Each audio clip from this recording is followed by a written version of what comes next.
Okay, hello everyone. This is Hussein Hashim from What's Up Media Network. We're live from our studio in Dearborn with our special guest and a special show today titled All About Dearborn. Today my guests are Chief Ronald Haddad from the Dearborn Police Department and Dr.Glenn, Maleyko, the Superintendent for Dearborn Public Schools. And I'm joined by my colleagues Michael Bsharah and Abbas, Aboukhodr. And then we're going to be having Brian Stone. He just had a flat tire, so somebody's picking him up. And Zach has had an issue. Hopefully he can join us before the end of the show. The format is very simple. We wanted to make the show as informational as possible. Get as many topics and as many issues as possible to explain things and make people informed about how things works, whether at the police department or at the public school. How do they collaborate together? Some of the topics that we were asked about through our page, and some of the concerns from the public we're gonna basically be asking our guests about today.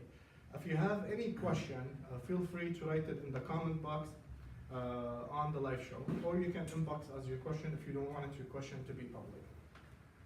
We received some questions also from other colleagues. We have questions from Afaf H Ahmad on American radio. She couldn't be with us today because she has a radio show at 1 p.m., so there's some time conflict.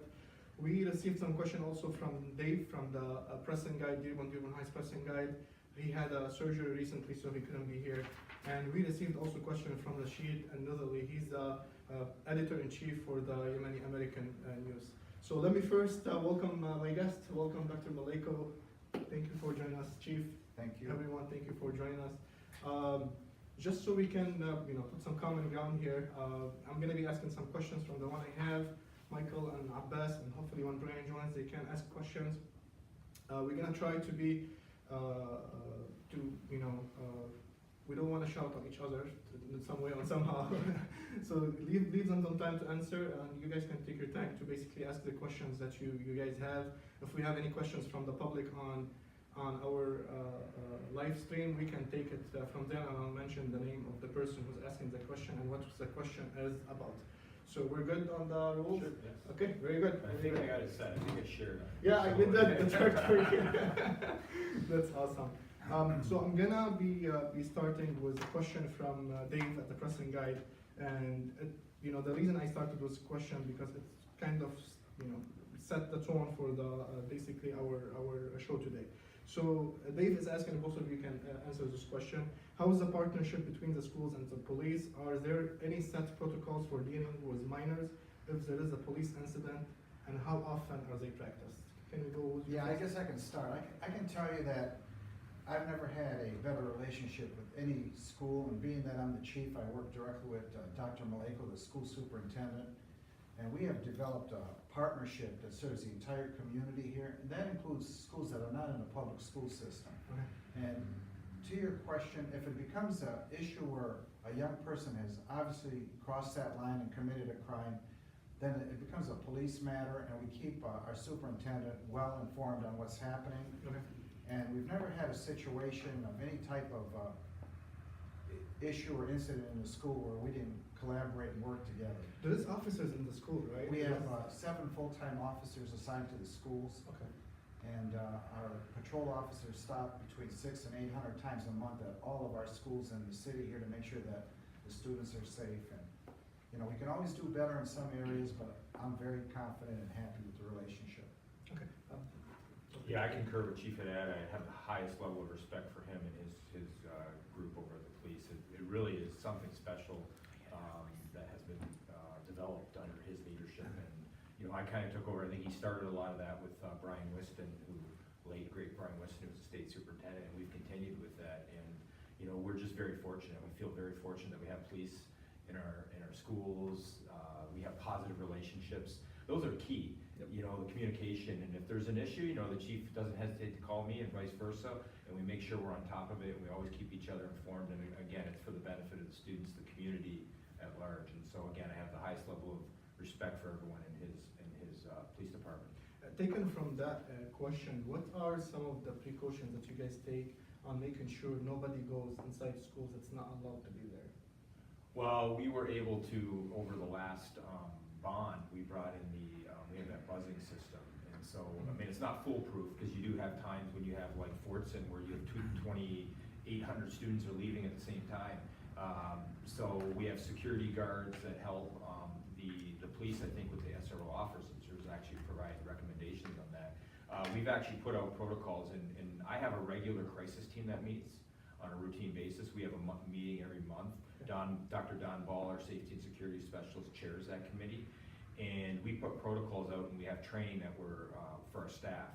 And we have seen, you know, over time, we've gotten tighter with it. Now, I would say, if someone really wants to get in, I mean, it's a buzzing system. It's not foolproof, but it is a deterrent, and it's better than we've had. I would take this opportunity to say that we don't have the infrastructure the way we'd like it everywhere, just because of funding. And so, as the board has approved a potential studying a bond, they've prepared for us to move forward. Safety and security was one of the priorities, and so we want to have every school, like a Whitmore Bowles, or there's Henry Ford Elementary, for example, that has a double door entry system. Yes, I was going to ask. And so not every school has that, like a Woodworth doesn't. And so that's going to cost money to get that implemented. The other thing is enhanced security cameras. I would say outside of the bond though, and the chief was very supportive, we received, I believe it was like a $290,000 grant from the state police that Dr. Ball led, the chief supported in order to get it. And so that's going to provide for additional swipe card buzzers for security, and then also, I believe, for some security cameras. So, and actually training for our staff. It's going to pay for some online training for our staff.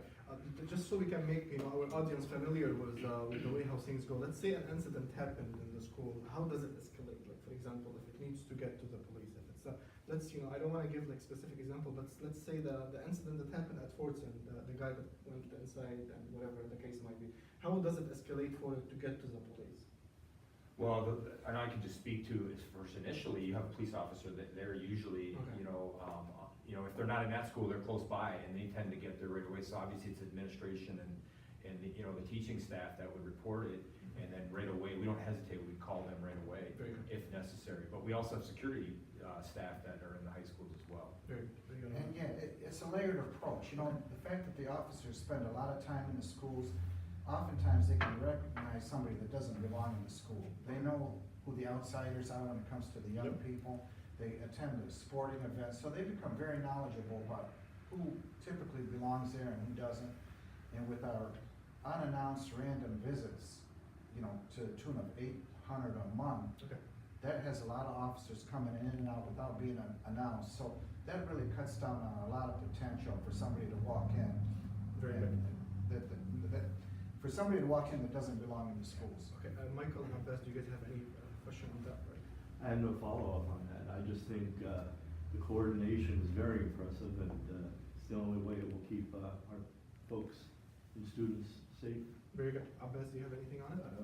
For marijuana, how are you gonna work with that? That's a topic we're gonna get to it. Yeah, how are you gonna work with the legalization Legalization. in the school?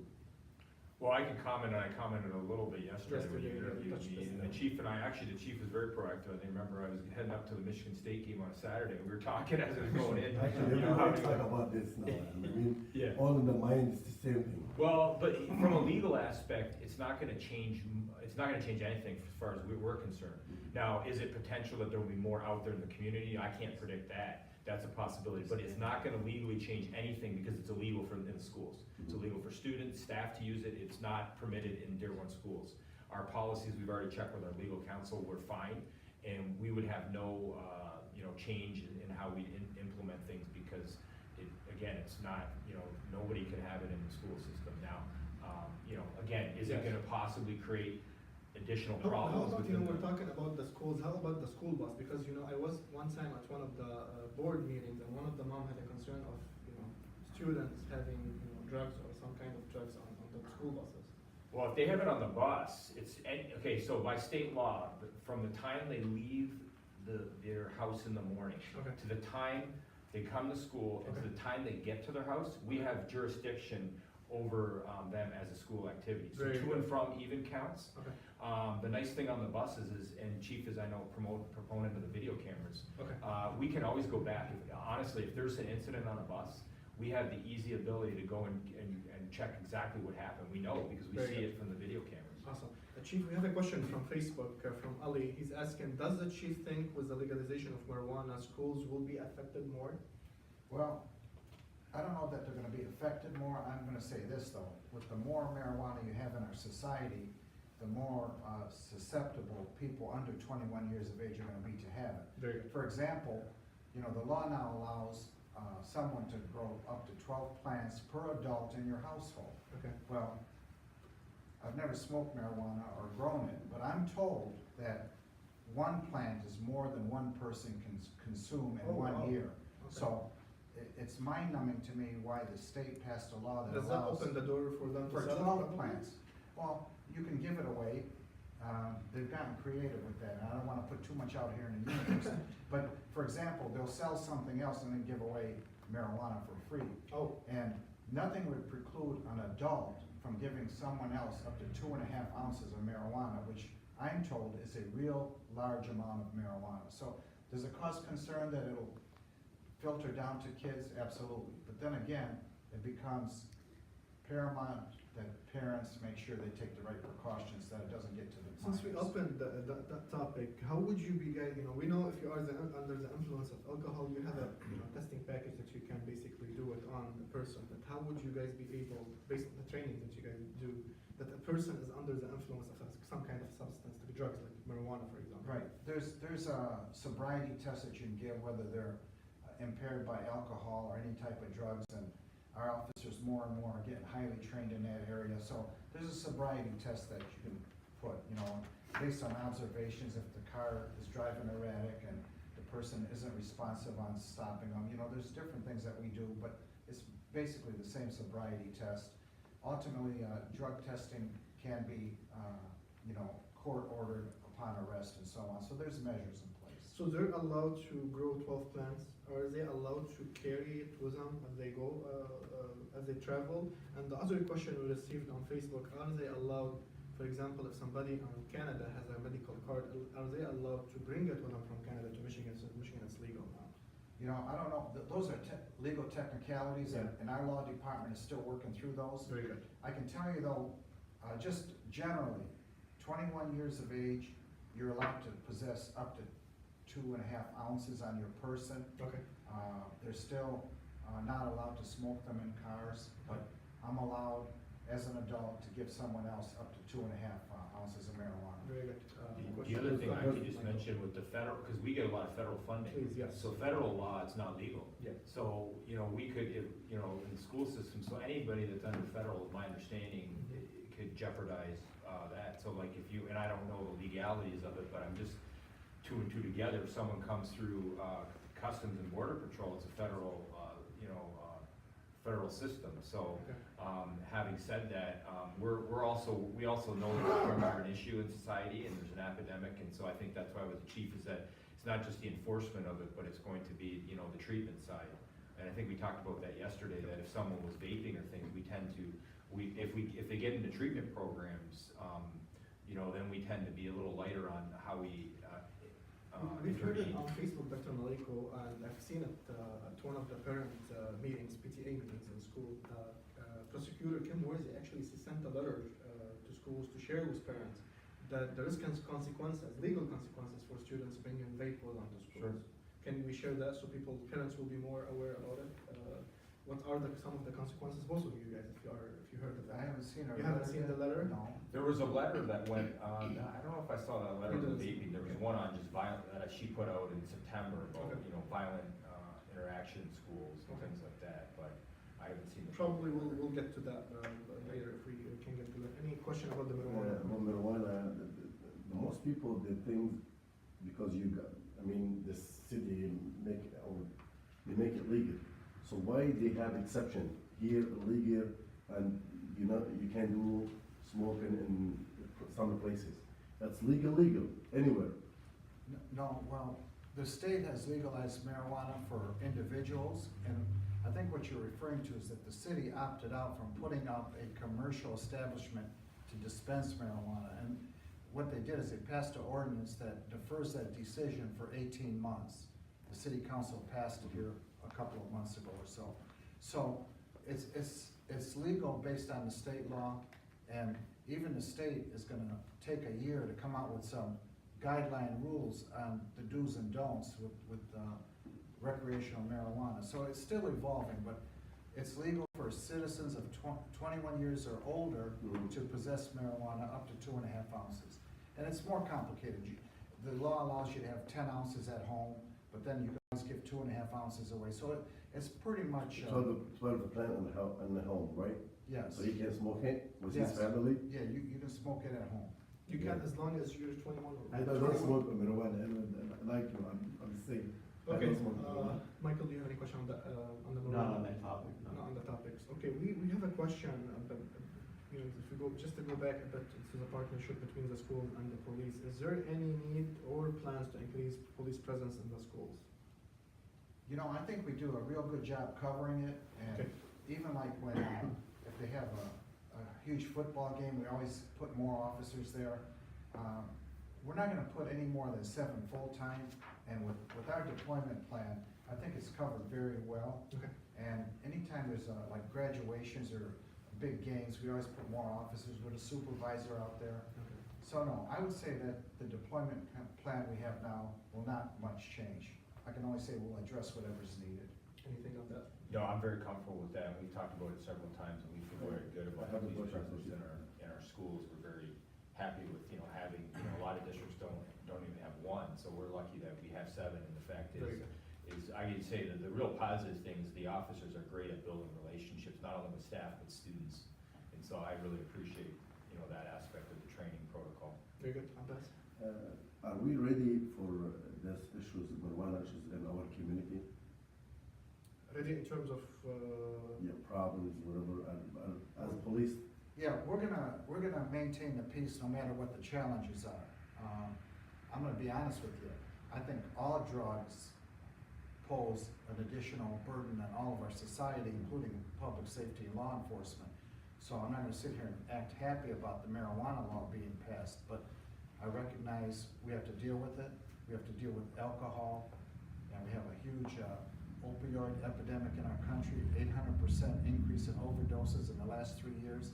People are dying at an alarming rate, particularly people under 23 years of age. So it's a global problem. It's gonna take a holistic approach to do something about it. But I'm not gonna sit here and tell you I'm not deeply concerned about that, because I am. It impacts our society, in our city, in our country, so I am concerned. I have a question Go ahead. that has something to do with that, and your increased efforts to work in the grassroots and in the neighborhoods. Given the fact that the neighborhoods are very vital to Dearborn, particularly so, as well as any other city, but particularly so here, what efforts and programs are in place or may yet be implemented this year to increase coordination with neighborhood associations? You know, I think the educational component is very important.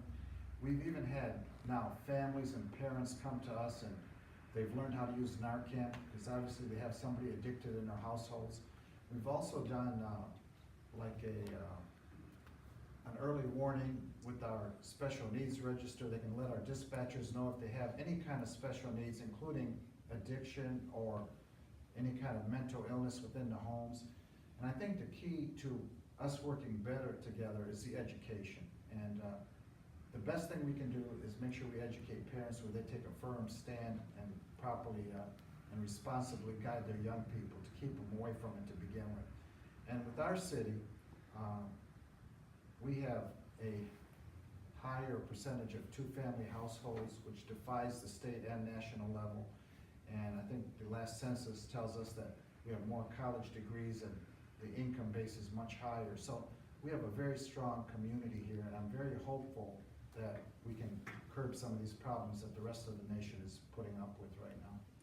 As a follow-up to that question, Chief, also from Dave on the present guide, how is policing in Dearborn different than in other similarly sized communities? Both the racial makeup of the city and the proximity to Detroit's present challenges.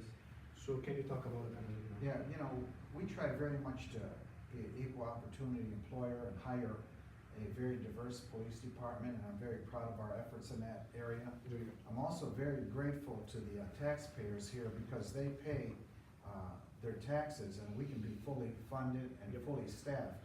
So anytime you call the police, we have about a 1 to 3 minute response time. We typically ride alone, but they back up one another.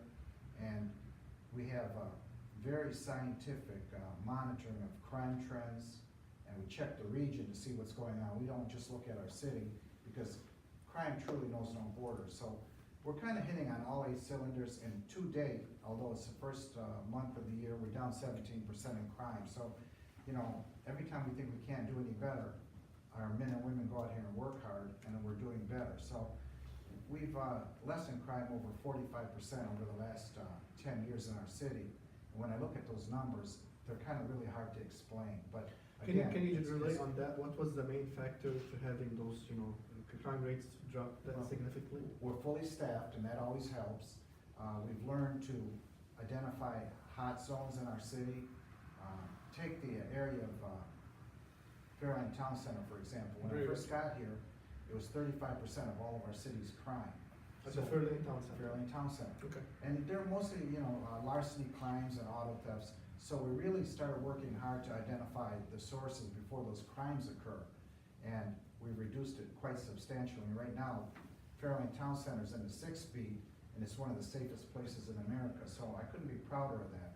But it shows you how some things don't change. Although the numbers are very much smaller, they're still 30% of all of our crime. But very, very, very small. When you think that they have 12.5 million annual visitors, and we might have 400 arrests total for the year. So out of 12 million visitors, and that's not a bad number at all. So we're very proud of our private partnerships with the security people over there. And we just, the same thing when you look at the 1B, which is up in the Tireman corridor. Mhm. The same thing there. There was a lot of crime there. So we work with our Detroit partners to identify trends on both sides of Tireman, and we've been very successful there as well. Very good, very good. Dr. Maleyko, also a question. Let me take a question from Afaf and Rasheed so we can include them in the discussion. From Afaf, she's saying in regards, and I believe we touched base on that a bit yesterday on the show, but just so whoever didn't watch yesterday can follow up with us. She's saying parents are very upset about school closing announcement. Why would they need to wait until 5 a.m. although other districts have their announcements early? Don't these parents deserve early notice to be prepared, especially that many of them have jobs?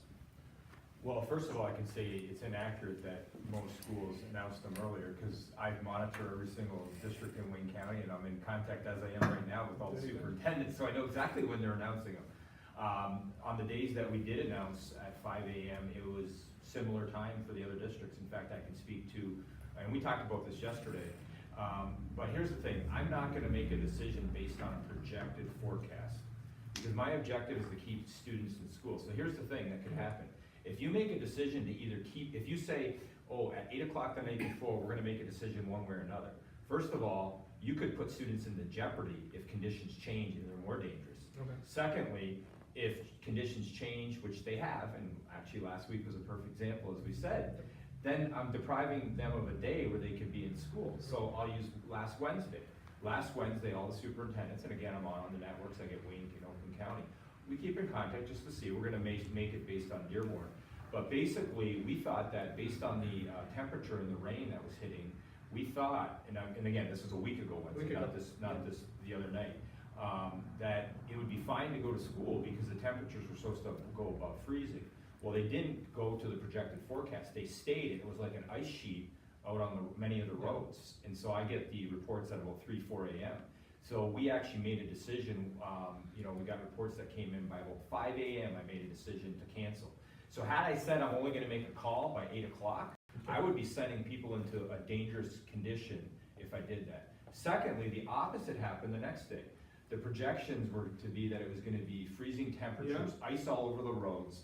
We actually thought there was gonna be a greater chance of not being in school. Guess what? It wasn't the case. Wow. The temperature rose, the roads were clear, and so why would I make that decision at 8 the night before when I wanna keep students in school? Again, that impacts 21,000 kids. I would say to each individual parent, and I've said this many times and I'll say it again, Parents can always make an individual decision based on their individual circumstance. We cannot, we have thousands of roads in Dearborn. We do our best, but we can't monitor every single situation.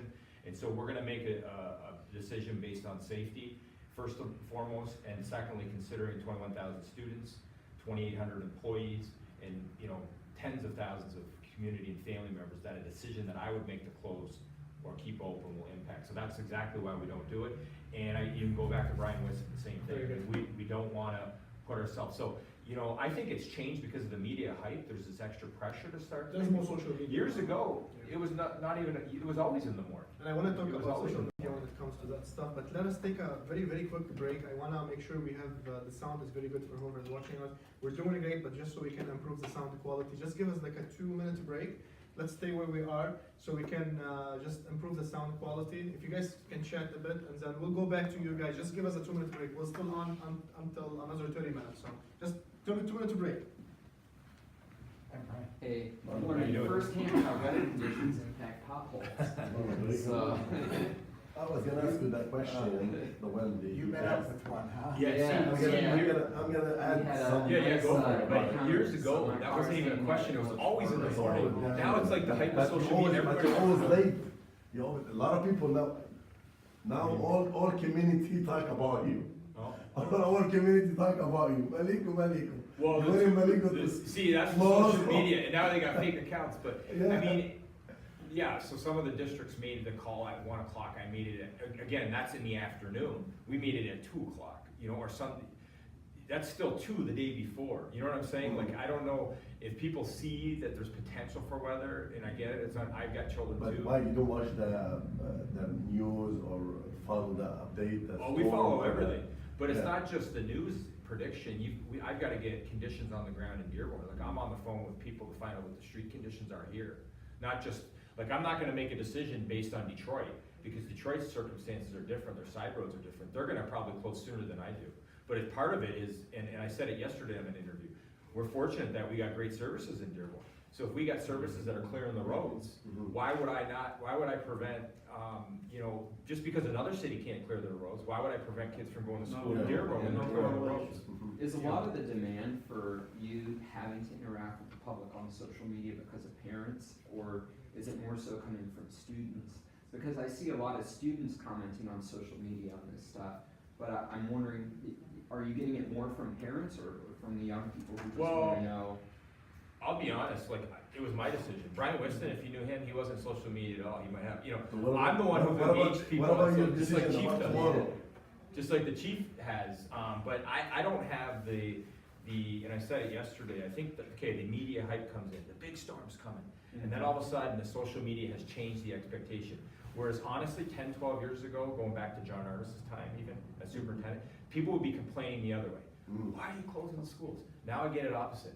It's the complaints are mainly coming in. Now, we still get complaints, so you can't win. We still had complaints on both sides. We had people complaining that we closed schools. We had people complaining that we didn't call it earlier.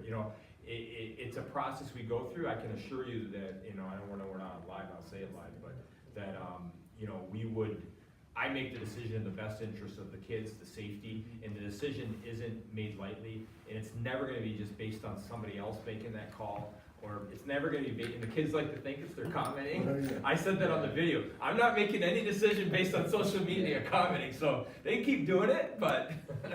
10 years ago, you'd have to wake up at 5 in the morning and check that little feeder. Yeah. And then they figured out alphabetical order because somebody missed it, So then they finally figured it out. They started putting it in alphabetical order. Yeah. Yeah. It's great. Okay. Actually, Tuesday, they sent my kids to school, I thought it's closed. They told me no. No, it was doing good. And most of I the just wanna districts were improve open the to it, quality. they were only a So we few, can- like, now sometimes they see like all We're these good? charters, technically charters are considered, well, it's one school. Okay, It's not very a good. So let's go back to school. our live conversation. We were still talking. I know don't you guys still talking about the topic. So Zaina is I don't know gonna. if it was still on. Zaina, if you can give the mic, is gonna be the other mic over there. Anybody that has a question from the table over there, please ask the question on the mic, so people have better ability to listen to your questions. And then when you guys answer here, I'm gonna try to put the mic closer to you, so whoever is is listening to us over there, it's really clear to them the voice. So we're doing good now? Okay, let's go back to our part. And I know you guys were talking about the social media part of it. Yeah, I don't know, was that on live? It was still on live. Oh, but okay, so we're we very- kind of so we can wrap it up with that. No, I'm kidding, of course. As a follow-up to the topic that we were talking about here, in terms of closing the schools, and in terms of having more police on the schools, do you guys have any question about as a follow-up? We was live when we was talking. Go ahead, you can ask it again so we can. We was live when we. You guys were live when we. I was gonna tell you, taking selfie with my kids. Take what, sorry? You take selfie with my kids. Oh, yeah, okay, yeah, oh, I love those. Okay, Brian, do you have any question? We started the little video segments now, too. Very good. Brian, do you have a question? Yeah, so one of the things I wanted to ask is how do you think social media has changed the need for a response to the public? And is it coming more from students or is it coming more from parents? I think it has changed for sure, and even outside of just weather issues. One of the things I've been very proactive, I know the chief's very proactive on social media. I believe it's important. I've actually authored and presented on this topic at the State Superintendent Association and at the national conference. I'm actually going to be presenting in 2 weeks at the National Superintendent on our social media platform. I truly believe there's a lot of negativity potentially on social media, but my belief is that you have to, a school district has to be involved to inform, because it is today's day and age. And if you're not involved and you don't have a stake in the game and you don't message your district and put your message out there, someone's going to do it for you. Now, you can't prevent a lot of this, negativity, or sometimes you get silly comments. We had a situation a couple years ago where we had people chiming in from different states. We didn't even know, some of them were claiming to be, students or former students, and it turned out that they weren't even from this area. Because you got a lot of those trollers that are on there. So you just got to accept that some of that's going to happen. But I think in Dearborn, in my our protocol, and I know the chief believes this too, is it's not just being out there on social media. It's actually being in the trenches, in the community with the people. So I'm in schools. I'm in over 400 school visits a year I average. I'm also at multiple, and if you've seen me, I see all you guys at the community events.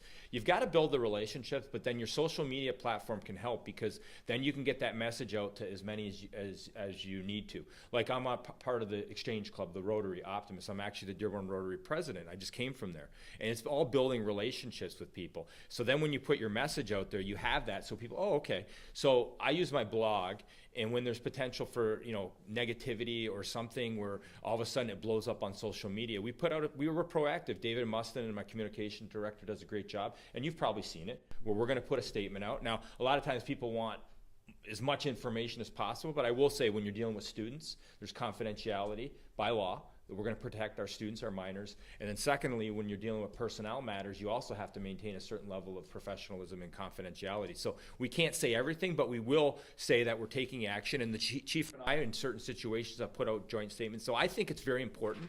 I've actually been trying to lead other superintendents across the state, and some have been following. I also just want to mention, the whole selfie thing started, from the students. And really, some of the students on my council have told me that the selfies and then the quick videos, they don't want, so I do this happening show. Well, the adults might watch that, but the kids want the quick. So I started this new 2-minute video segment I do. And really, it's just outreach. I want the students to know that they're approachable. I'm approachable, they can interact, and that's what happens in the schools. I walk through the schools, and almost all the students know who I am. I mean, they want to talk to me, or we interact, and I feel proud of that, because I want them to. Now, I also want to remind students, with their commenting on social media, your parents are potentially watching, and others, and how would you want, and so they just got to watch. We're not punitive. Since we're going on, I'll share this one story. This is about 3 years ago on Twitter, and we had some student that was putting out vulgar language, and, okay, well, wait a minute here, and they were tagging me. They didn't realize I was going to see it. Mind you, they did tag me. Okay, so they just, in their world, it's like, what the kids are telling me is that in social world, they have so many of these stars that they just tag them randomly, and they throw things out there. Mm-hmm. So they've told me not to necessarily pay attention to all the comments, and some have told me to turn off the commenting on Instagram. But we're not punitive. We just want them to learn, like, this is respect. Once you put it on social media, Once it's on the internet, you can never get that back. Are you going for a job? Maybe you're going for a job in Dearborn schools. I mean, when we search for people that are interviewing, we do Google searches. We're gonna check. We don't want people that are doing things they shouldn't. So even as a student, they gotta be careful. So we didn't, I didn't suspend anyone because of that. We are not punitive. The principal, I think, did a very nice thing, and she had them, they had to tweet out apologies. Great. No problem, we accept. Everyone makes a mistake. So then that tweet went out. Now the lesson is to the students is the superintendent will see your message when you tag him. I can't prevent the anonymous identified ones, but I also say I want to lead by example as a role model. I'm not going to get into negativity with parents or adults. I might clarify information, but I'm never going to get into that back and forth. I won't engage in that. Michael, do you have a question over there? I just Can you want. ask it on the mic, Michael, if you don't mind, so we can be fair to whoever's watching? Thank you. I wanted to ask Dr. Maleyko, since we're on this topic, and it would be a discussion on social media, can you clarify for folks who are watching the temperature closure protocol? I mean, it seems to be a little more obvious when you have 4 or 5 inches of snow in the anticipation of a snow day.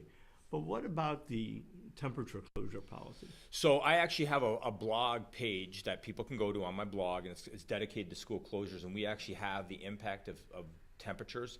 So when you would consider a closure would be when it gets to about minus 20 to 25 because of the negative impact. And we've looked at the scientific study of how it can impact someone for being out there in the dangerous conditions. That's with wind chill.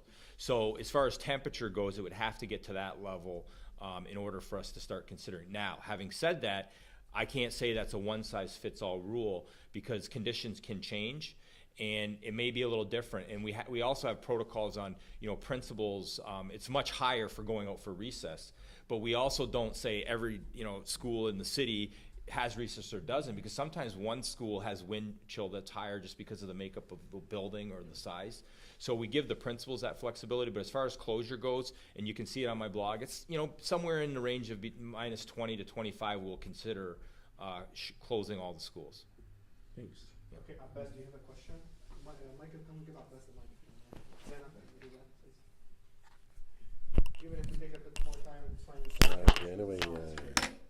Anyway, the last 2 days ago, his name always in the social media, so you build it. But as people watching us now, can you tell us about your decision for tomorrow? We don't have to wait in the Facebook. Yeah, school or not? I mean, right now, there's been no decision to close. There's a couple of individual building issues I'm dealing with heating that I have a power issue that we're looking at in one of the schools, and then we had a pipe burst, but those may be corrected by the morning. So, but as far as the full district right now, we're staying open. I will tell you there's another factor, and this will play, is the busing. And so we're going to have early morning tests of the bus to make sure, because even though they're running them, to make sure buses start. Mm-hmm. So that'll be another factor. So that's another reason why you would want to wait until potentially in the morning, because if I said I'm open at 8 o'clock and the buses don't start, and I know of cars today, even some of our staff said that, I had actually my communications director, David, he talked to me this morning, and one of his children, I think, lived with him. He's got 3 cars. 2 of them didn't start. He said that one of the batteries was like 2 weeks old. Yeah. So those are conditions when you get in these extreme conditions that there's not a one side. You've got to go hour by hour, and I'm constant. Like, this thing is lighting up with my team, not social media too, yeah, but my team on my application. I'm getting information feeds from them constantly as to conditions all over. I'll tell you, the people that I talk to that are most important on my decision, Dr. Don Ball, operations and safety.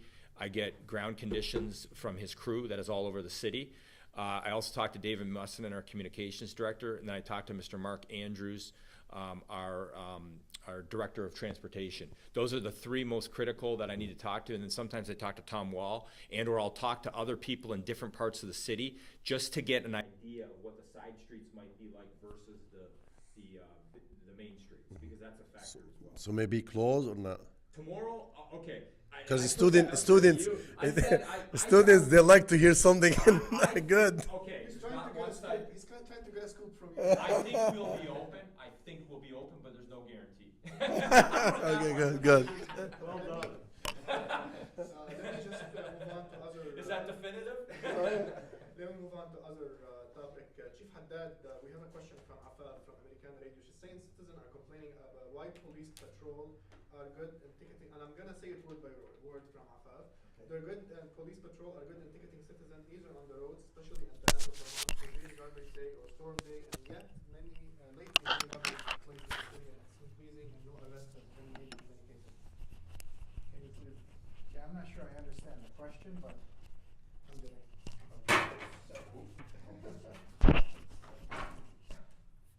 okay, I'm not sure I understand that question, but is she saying?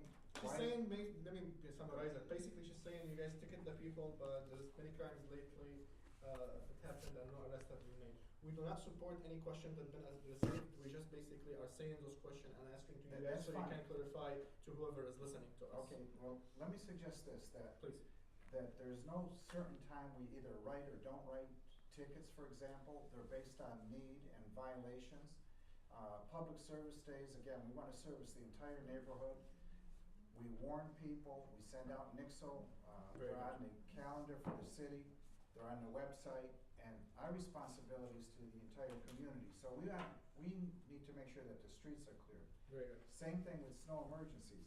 And I can tell you that year-to-date, crime is down 17%, and I'm very proud that the vast majority of major crimes, no matter how long we have to work them, we arrest someone. So I'm not sure what she's talking about, or the question that there's crimes that we don't make arrests for. We arrest people every day for some type of offense when it's committed. Okay. So I'm very happy with the closure rate. Can I check? I'm sorry. Can I check Yeah. the mic? Just tell me when it fell down. Yeah, very happy about the closure rate. If you can re-say your question answer because the mic went out when it dropped. Okay, the whole question? Not the whole thing, just summarize the Yeah, well, again, with the tickets, based on need, whether it's public service day or snow emergencies, and we do try to seek compliance first. And I'm very happy to tell you that we had probably an 85% compliance rate in the city. So if you were one of the unfortunate people to get a ticket, it probably means that you totally ignored the snow emergencies, the sirens, the NIXO, all the Instagram. Some of those houses, they don't have Well, driveways to park their cars. right. I know the city designated some areas for them to park their cars. Right, in the East End, there's some cross streets designated. Okay. We're very, How are public informed about those designated areas? with our city websites, there's signs on them. Okay. The signs are posted for snow emergencies, and we've had quite an extensive educational campaign. And Did the explorers go to, I know sometimes you guys use the explorers to go door to door. Did they go door to door? we have. Every time we go door to door, we do leave flyers on an array of city services. And we also try to have, even on the day of the emergency, if we can knock on a door and tell somebody to move their car, or we see a light on, we still try to do that. So really, I mean, the ones that get the tickets are the most uncooperative people. And I don't want to be general and paint everybody with the same brush, but they're the people that just ignore all the warnings. And, we owe it to the community to make sure that public safety, garbage pickup, everything goes uninterrupted in spite of the snowfall. So, Very good. Questions from you guys, please. Yeah, so one of the questions I wanted to ask is, what kind of resources is the police department making available for warming or services for residents whose power or gas goes out? And the other thing is, for residents who live in the areas where they're going to need to park in those designated side streets, have you provided transportation for them to get back to their home, considering the wind chill and all of that going on? okay, the answer is we have not. They're usually walking distance from the neighborhoods. We have not had any shuttle service, if you will. And there's nothing on the horizon that we're going to do anything like that. Your first question, we have with the fire department coordinated a response for people who might not have power during this cold time.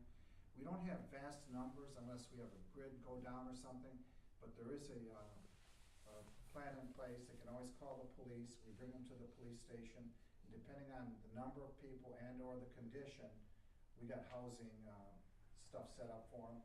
We also have Red Cross and Salvation Army on call in case we need them. We're also checking the entire city for homeless people that might be on our streets. And And we have, with several, housing, or like the Detroit Rescue Mission and other places have already, committed to take them if we find them. So, we're hitting on all 8 cylinders on that. I wanted to Go ahead, Mike. jump back a few minutes and ask a question about snow emergencies.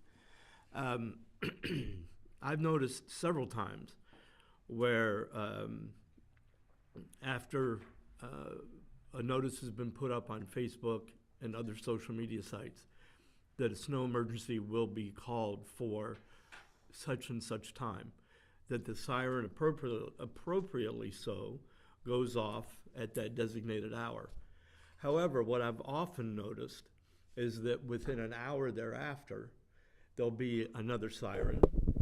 And then while you could assume that the streets are still being plowed and cleared, a siren again will sound.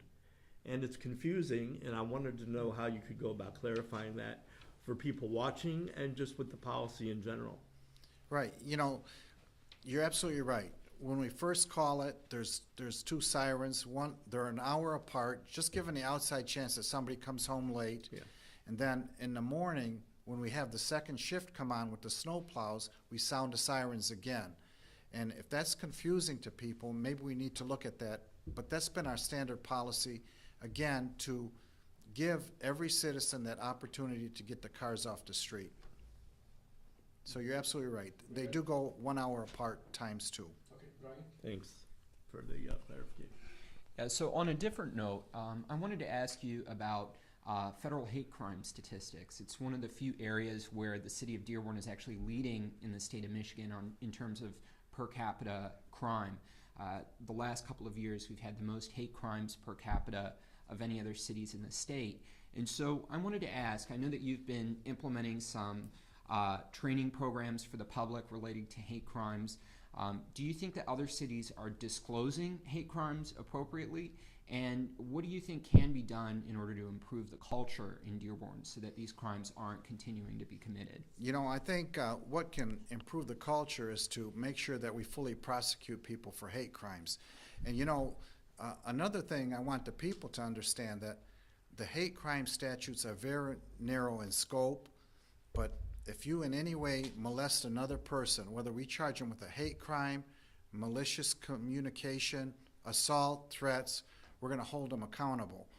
And, I don't know what our statistic looks like in the region, but relatively speaking, hate crimes in Dearborn are very low, percentage-wise among all of our crime. We had like 5,600, actually less than that, almost less than 5,000 Part A crimes, and we only had a handful of crimes that were investigated as hate crimes. One is too many because of the vicious nature of it, but I think that by and large, we just take no prisoners on that. When there's any indication it's a hate crime, we go after them. And, our U.S. attorney or our Wayne County prosecutor, it's a 3-prong attack, so if I miss something, they usually catch it. Mm-hmm. And if the 3 of us come up and say, well, we can't charge them with a hate crime because the statute isn't met, then we charge them with some other appropriate crime.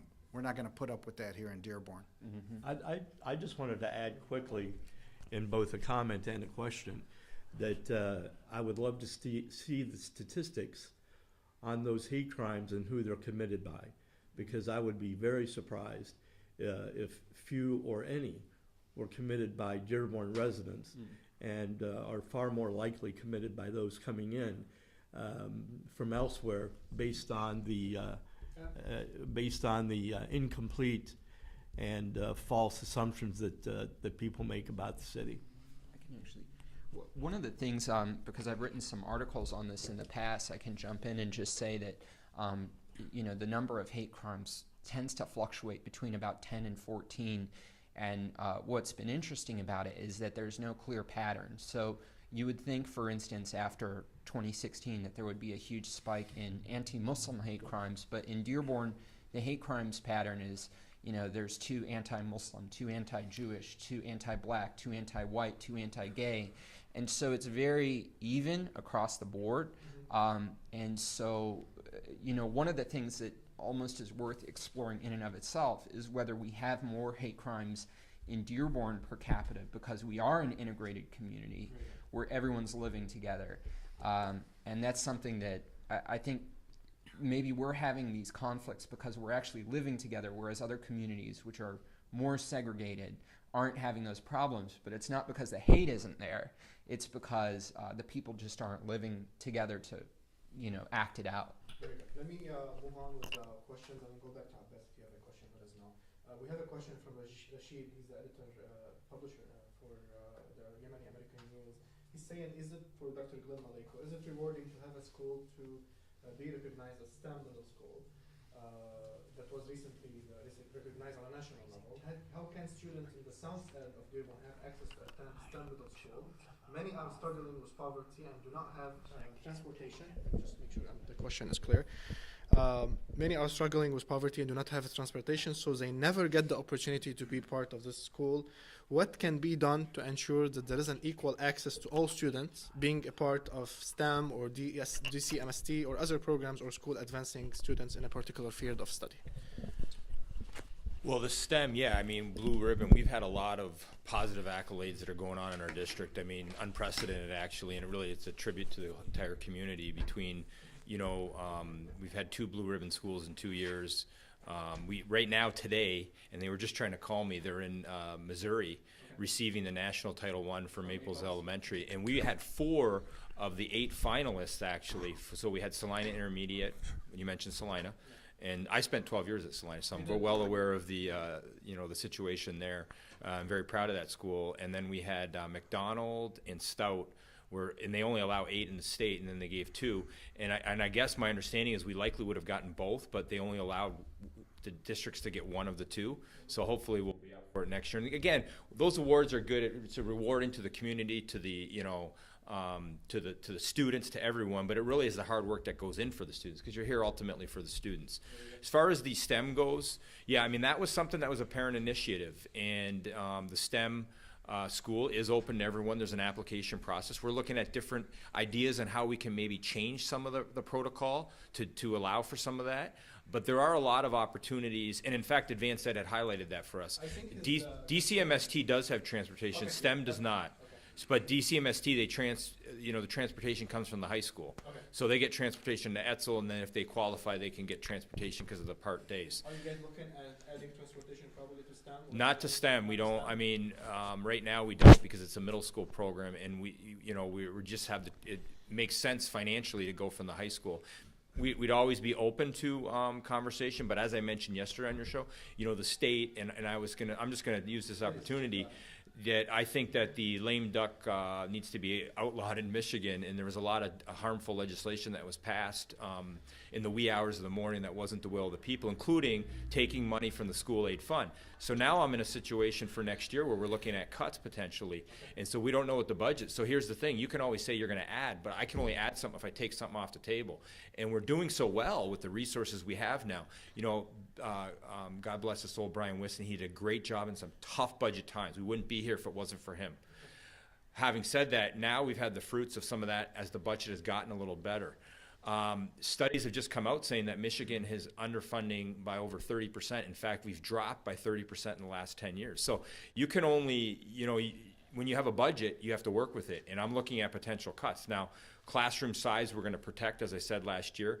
But, I really think when those decisions are made quickly through the lame duck, they're damaging. And then I can't do things with STEM and others. The A to F accountability was another one that every educational organization told the legislature not to do it. It never went through proper process. It changed the system again.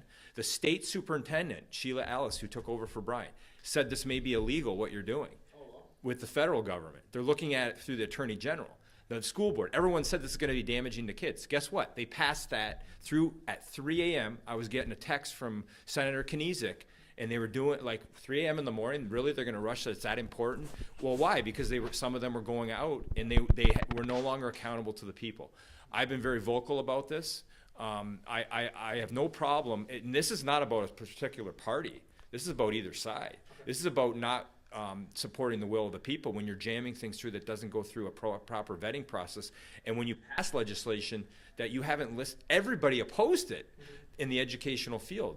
And so I'm going to speak out, and I have some expertise in that area, and I have it with the board meetings that, we need to do something about the lame duck. I saw an article in Bridge Magazine that may be a ballot proposal. I'd be very supportive of that, and you're going to hear me talk in front of all the state superintendents. Again, it's not about either party. It's not about the party. This is about the process. It's a faulty system, and it's not supporting what's necessary in Michigan. So something has to change with that lame duck legislature when they're elected out. As a follow-up to that question, we have a question from Dave, President Guide. He's saying, many of the buildings have won awards in recent years. How do you work to keep up those standards? That's one.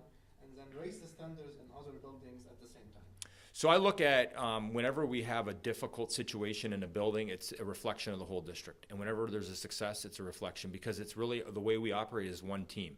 And of course, we want more blue ribbons, more awards. They only give out 10 a year in the state, so you're up against 5,000 and something schools, and you get 10. If you get one a year, that's a huge honor. So again, we want more, but what we want to do is really, it starts from, we're trying to help the students in the class. We have ELL students, special ed students, and so we have one of the best, I think, school communities with a top-notch staff. We have early childhood specialists. We have literacy specialists. We have math specialists. Again, we still have work to do. We have improvements. I'm not saying that we don't have areas to work on, but I believe, and we've been leaders, and that's why I've been in Dearborn School for almost 24 years now, because of the strength of our curriculum and instructional programs. That's how it starts. It's going back in the classroom, providing high-quality professional development, and hiring the best staff despite the teacher shortage that's going on across the state right now. People want to come from Dearborn, and I also want to say that our board, and we've invested in our staff. We actually, monies that they took over the years, and I appreciate their concessions, we were able to invest back in them by getting wages up so that we can be more competitive on a state level. Very good. Let me take questions from you guys. We're almost getting towards the end, so we can... That's the question for Chief Haddad. Do you have the mic? Perfect. Yeah, yes.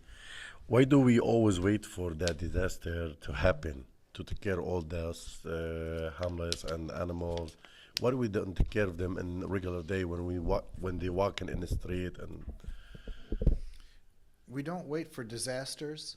We try to do that on an everyday basis, but obviously if you're referring to the weather, when it becomes sub-zero temperatures and snow, then it becomes life-threatening to these individuals and to the pets. So we have to be very proactive and respond to that.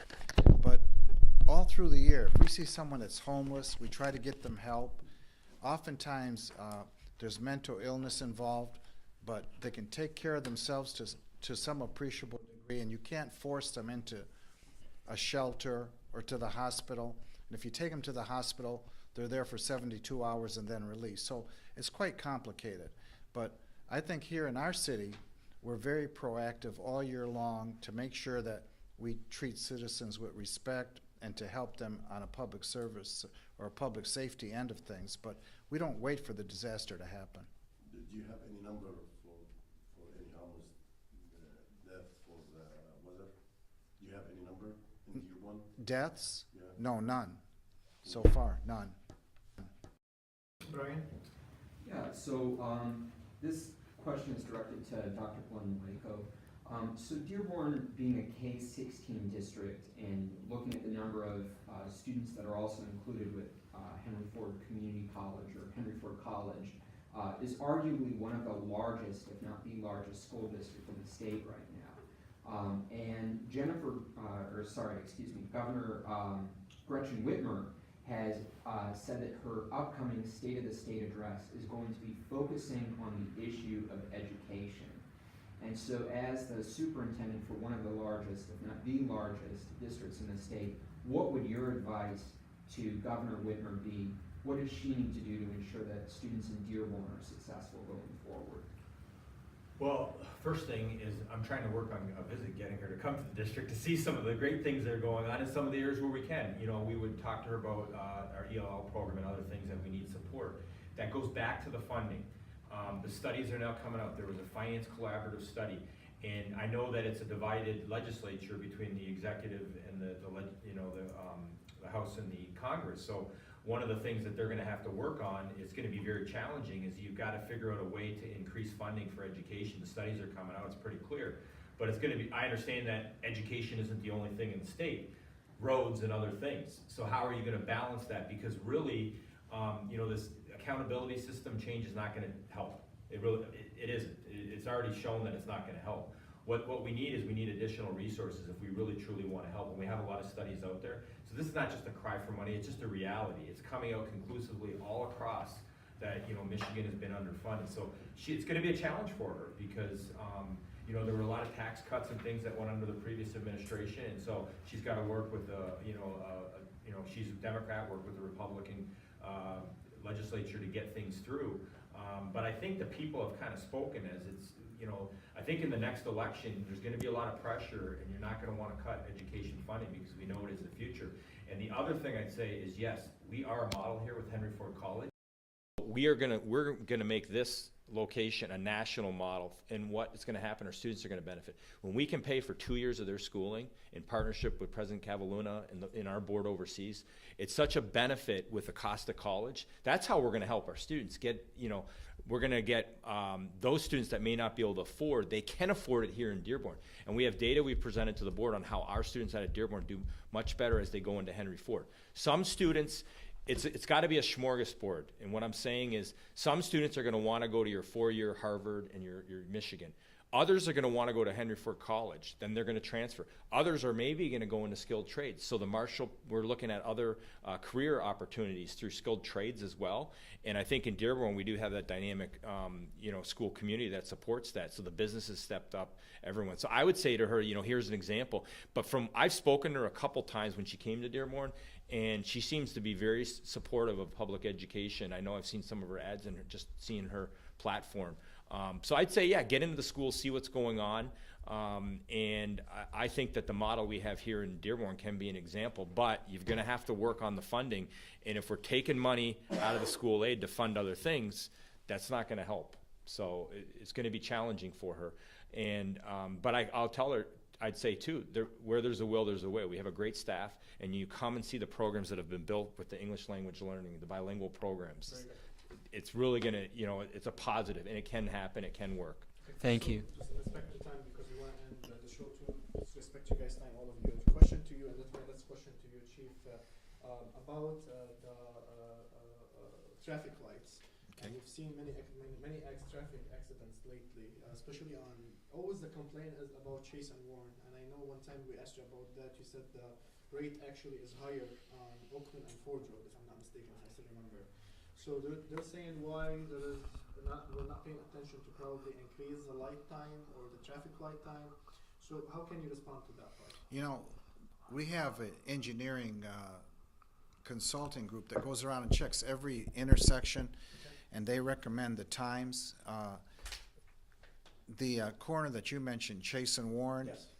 people pull out of those lots, they run the light to make a right or a left turn, and that tends to be the major cause of accidents. The shopping centers? The shopping centers, I don't want to name the businesses, No, but we don't wanna name the but businesses. there's 3 out of 4 corners have businesses on them where people dart out and try to beat the light, making a right or a left turn. So we're very mindful of that. Okay. Have we spoken businesses to see how you guys can work together to basically? Yeah, it's try to find basically the solution? drivers and not the business fault on that.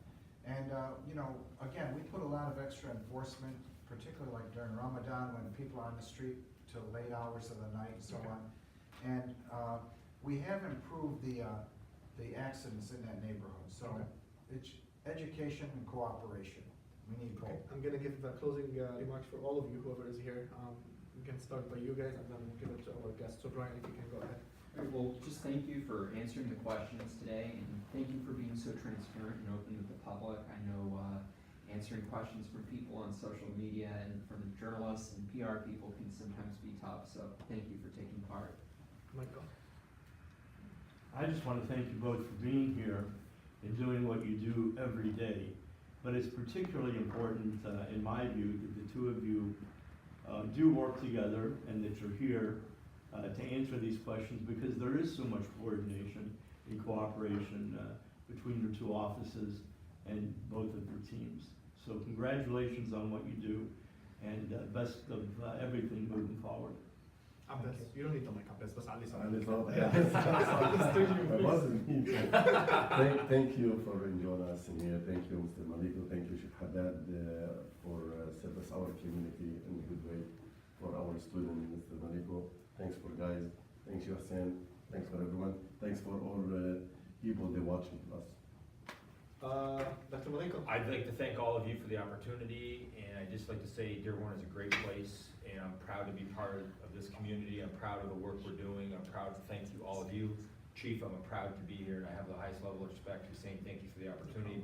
Great things are still to come, and we do have a great thing here in Dearborn. I'm sure there's other topics we need to talk about, Yeah. just in respect to the time. Sure. We didn't have enough time to basically cover everything, but we tried to cover as much as possible. Chief? Thank you, and I want to thank the journalists for being here, and it's a privilege to serve this community. I'm in my 11th year, and I do every second all over again, so it's a privilege to serve. Thank you. Awesome. And are we gonna get our selfie before we leave? Yes! Just so we can close the show, I want to Down to thank business. I want to thank everyone that watched us on WhatsApp Media Network. I want to thank Brian, Michael, Abbas. Zach couldn't make it today because of an issue that happened at his company, the company he worked with, but hopefully he can join us in future discussions. This is the one of many discussions that's going to come up with different public servants and public elected officials that we're going to bring to you on a weekly basis with the crew that's here and other people from the community, so we can discuss topics that matters to you, so we can inform the public about things that are going on in the city, so we can work together, whether in the media part, whether in the law enforcement, whether in school or as a community members, so we can bring the best in our city and our community and the surrounding communities. So thank you everyone that's watched. Please make sure you like the page so you can receive notification about any show or any stories that we publish. Make sure you head to our website, whatsappmedianetwork.com. It's going to show on the screen. It has all the shows, the programs, the stories that we do, everything that you need to know about what we do, you can find it on the website. This was Hassan Hisham for WhatsApp Media Network. Until we meet again, thank you for watching.